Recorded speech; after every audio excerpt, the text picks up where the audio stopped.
video for you today using my How to Kill a Kit with Style kit and a brand new set of stamps I just got from Ink Road Stamps. These are called, I believe, the inline stamps, and I will link these stamps up below. So what I'm doing here is this is just a sheet of white cardstock. I use coconut swirl basil smoothies when I'm just using plain white cardstock. It's a little bit thicker, I like it a little bit. So what I'm going to do here is I cut my paper so that it would have a border around it. And so I'm just going to go through these close to my heart papers and decide what paper I want to back my layout with. And I'm going to go with this ombre one. I'm just going to kind of flick through them. And I'm going to pick this one because I have so many of these sheets of paper and they are lovely to back border scrapbook layout with.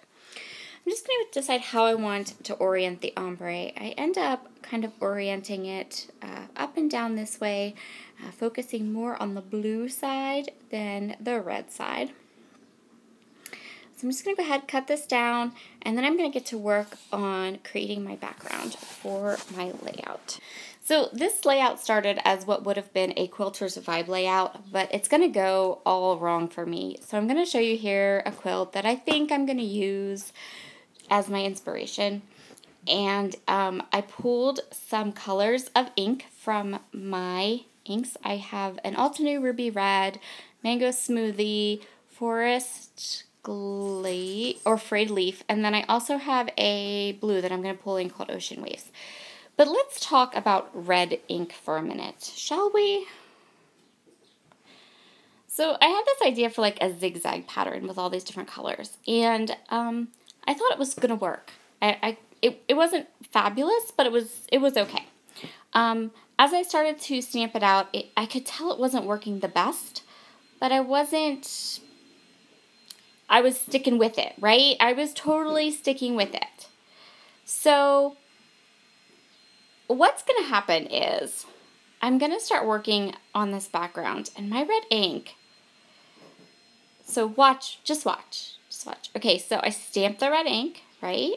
Stamp, stamp, stamp. And then, first of all, I stamp off a little bit, which I think turned out awesome, and I'm going to actually continue that through the entire background. That I actually end up doing. But, okay, so this stamp right here, it's clean. I've scrubbed it off, and of course, red ink is going to stain your stamps. That's the sign of a good stamp, when the ink stains your stamps, right? So I'm not even thinking about it. I know I've cleaned it, should be fine, no worries. And then I get up with the green, and I stamp it. And I'm just going to let you see what happens. And then, what the heck? I have mud. I don't understand this. But this kept happening to me. For whatever reason, no amount of stamp chamois, baby wipe, water was going to take the red ink off of the stamp, but I still wanted the red color. So I chucked the whole thing. I don't even know if I kept the part of the video where I showed you the quilt design that I was trying to go for because it just wasn't working. So look, I've now scrubbed this stamp with soap and water. Ink it up, test it, mud. Did you see my hands there? So frustrated. I'm like, what is going on with this stamp? Like, why is the red ink not coming off? It is Altenew Ruby Red ink.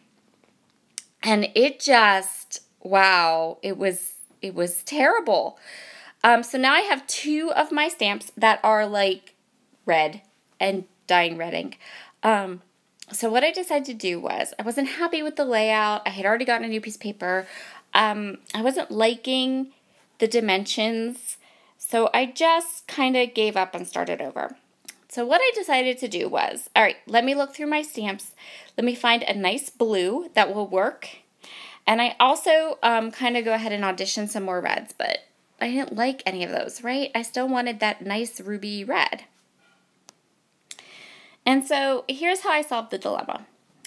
I decided that each one of my stamps was going to have a dedicated color. So one stamp, I was just going to stamp it with the red. One stamp, I was just going to stamp it with the blue. one stamp. I was just going to stamp it with the yellow.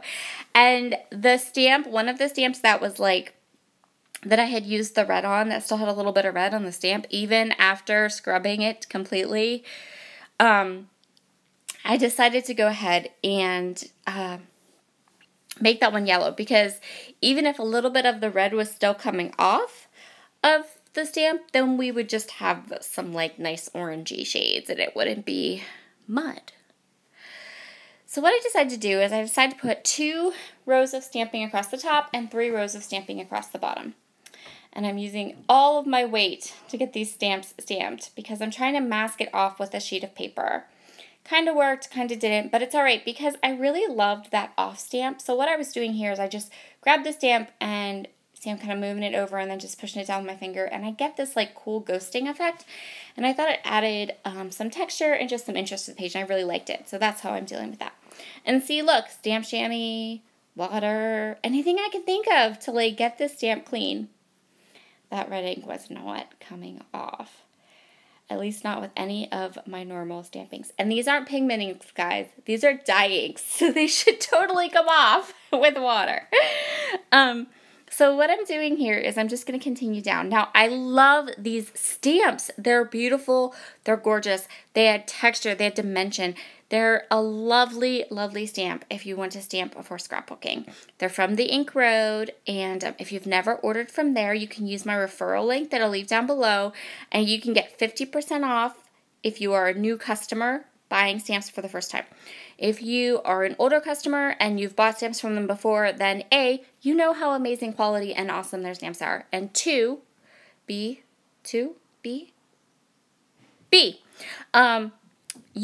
have a code Sara10 that you can use to get 10% off of your order every time you shop there. How amazing is that? It's fabulous. So if you don't have these stamps yet, I highly recommend them. They're super, super fun. And the stamps have nothing to do with the crazy red ink issues that I'm having. That's the ink. Anyway, so I'm just going to continue to stamp. And what I decide on is 2 rows of stamps at the top, 3 rows of stamps at the bottom, and that gives me lots of fun texture. And ghosting that red stamp, I just think that just looks so fun on this layout. And I think it gave it such a neat effect. So I'm just going to go ahead and continue to stamp using these colors I have chosen. And now I am liking the stamp. So I had this initial, I'm liking, not the stamp, I always like the stamp. Now I'm liking my layout better. Initially I had wanted to do like a diagonal, kind of like diagonal down the side of the page, but I just think that it just wasn't going to work. And this worked fabulously. So, and look at all these fun textures. I just think I loved working with this stamp, and I loved playing with it. What I didn't love was the red ink. I'm not quite sure what was up with it, but you'll see at the end what I do to it. So now I have all of my stamping done, and now I'm going to tackle the red ink on the stamp. So this is how I ended up getting the red ink off of my stamp. What I did was I got some paper towels and I got some Purell hand sanitizer. And did I cut it out? Oh no, I cut it out. Why did I do that? Anyway, I'll just tell you. I got some Purell hand sanitizer. I think that was a mess up, because now I wish I had cut this part out. Anyway, I got some Purell hand sanitizer, and I squirted the Purell hand sanitizer on some paper towel. And you could also, you probably could put this on the stamp chamois, but my stamp chamois has so many, like so much ink on it already, I'm kind of needing a new one, that I didn't want like more transfer. So I just got paper towel, and I scrubbed that stamp with hand sanitizer until there was no more pink coming off onto my paper towel. And guys, it took a while. I was pretty much just like, really? I tried to stamp it off until it wouldn't stamp red anymore, and then I was still getting like transfer when I would stamp with it. Wow.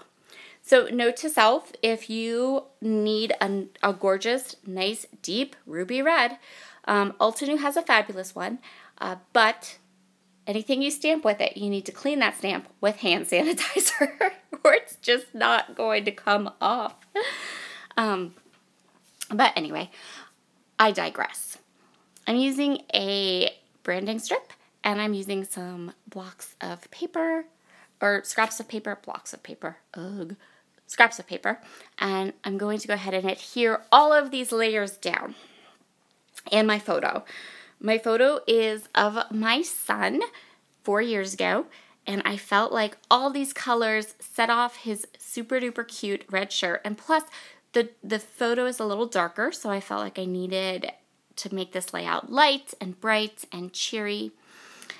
And I'm going to use lots of acrylic.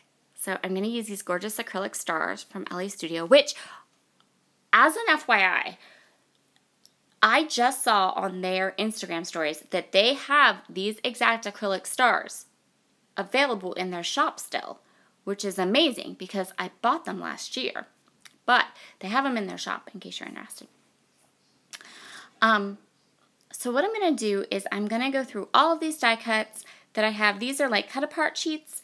And I start out with hearts, thinking I'm going to put hearts up there, but it's stars. And I'm going to use that white acrylic as my title, You Are My Sunshine. And there's not going to be any journaling on this page because if you'll see the photo, my son is holding up a chalkboard with his name, his age, and the date that, or the year the picture was taken in his handwriting. So I feel like that is plenty of info for you. And now I'm going to start creating clusters and deciding what I want to do with it and getting my things put down. So I grabbed these two square elements and I'm going to trim them up into smaller, more manageable kind of areas and then just pop them up. I'm going to use some of the puffy stickers and some of the little labels and things to create 3 embellishment clusters. So I swapped out all the hearts for all of these glorious acrylic stars. I'm going to use oodles of them. So like last time when I used all the glitter stickers, right?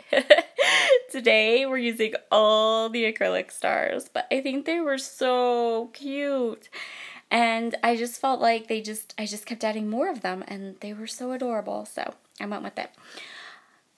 I think my next layout is going to focus on that paper from Close to My Heart that I have so much of.